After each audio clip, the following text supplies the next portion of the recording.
Hello, my name is Michael McCarty, and I'm the CEO of Shrimpy. And I'm Matthew Wesley, and I'm the CTO of Shrimpy. So the idea for Shrimpy began in 2017 when me and Matt were getting back into cryptocurrency for the second time. And one of the problems that we were facing is managing our portfolio across all of these different exchanges was becoming a very cumbersome process. So, we had access to all of these different exchanges, but we didn't have a very easy way to manage our assets. So the story actually began with a somewhat precursor to Shrimpy. The application that we originally created was called Krabby. This application was a service where you could define your own strategy and then implement that strategy on exchanges. One of the problems that we found with this application that we were building called Krabby was that it was more difficult to use than many people would be interested in doing, especially coming from the traditional investment space. At a certain point, we decided that the direction that we were going with Krabby would make more sense to actually pivot towards portfolio management, finding easy ways to allocate and maintain a portfolio over the long term.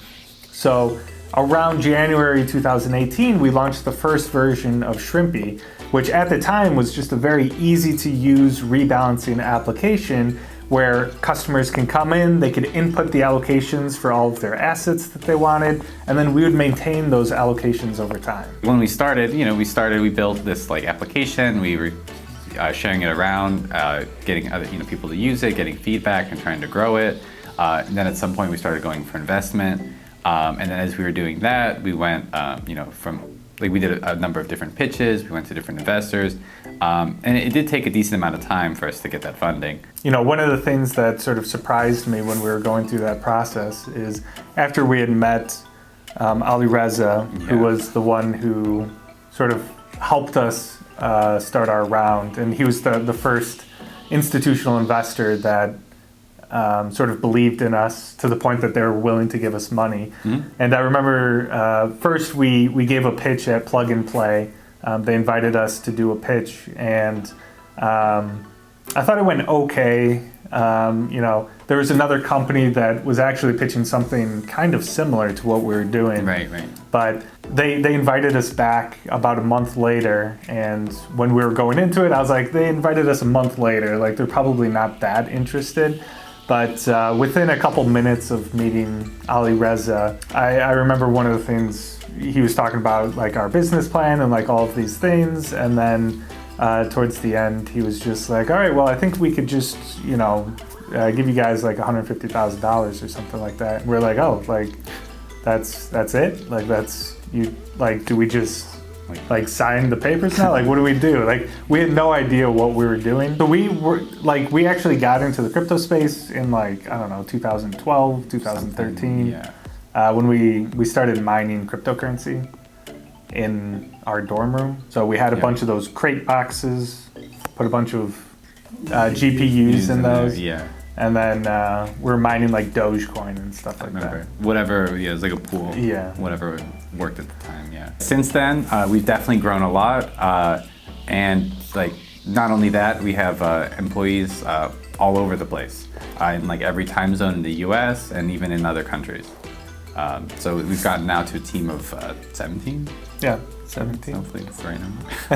Yeah, and especially since COVID happened. Originally, we had an office, which is what we're sitting in right now. But once COVID hit, we decided to work from home, of course, and then that sort of happened to align with when we started to grow the business. We decided it was a good time to go remote. At that time, we only had 4 people in the company, but we decided to start working from home. And then throughout coronavirus, the cryptocurrency market started picking up again. We started hiring. In 2020, we hired a couple people. And then by 2021, the market was in full swing. And now, of course, we have 17 people. So during that time, that entire time, we were remote. So we had to balance the decision of, do we want to go all in on remote work and be a remote company and a remote first company?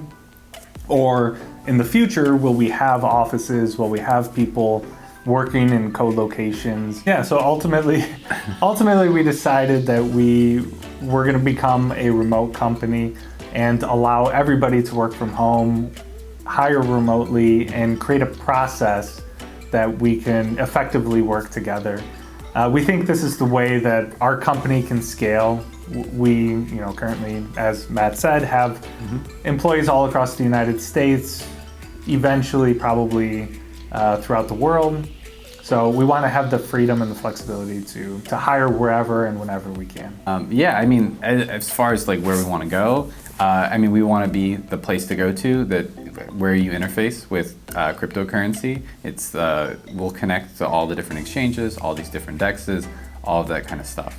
So it's just a one-stop shop for your portfolio management and a number of other features that we're continuing to add. Yeah, and we've seen the direction that a lot of these companies are going into DeFi. We believe that DeFi is the future of finance, and being able to manage your portfolio effectively across all of these different DeFi solutions like liquidity mining, lending, staking, yeah, all of these different things provide a perfect opportunity for anybody, whether you're a retail investor or an institutional investor, to come into the DeFi space and manage a portfolio across all of these different solutions. So we want you to be able to do that through Shrimpy.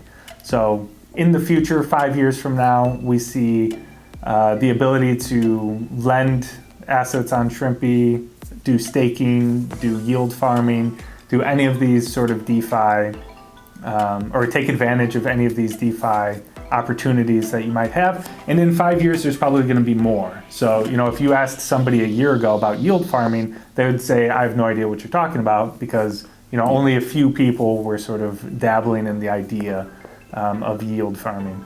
So we see this as a continually growing market, and we want to be the place where you can connect to all of these different services. Exactly. As those new services come up, we'll integrate them. You don't necessarily have to learn about all of the nitty-gritty details, but you'll be able to have a nice interface. You say, oh yeah, I want to do that thing. You go to Shrimpy and then you can do that thing.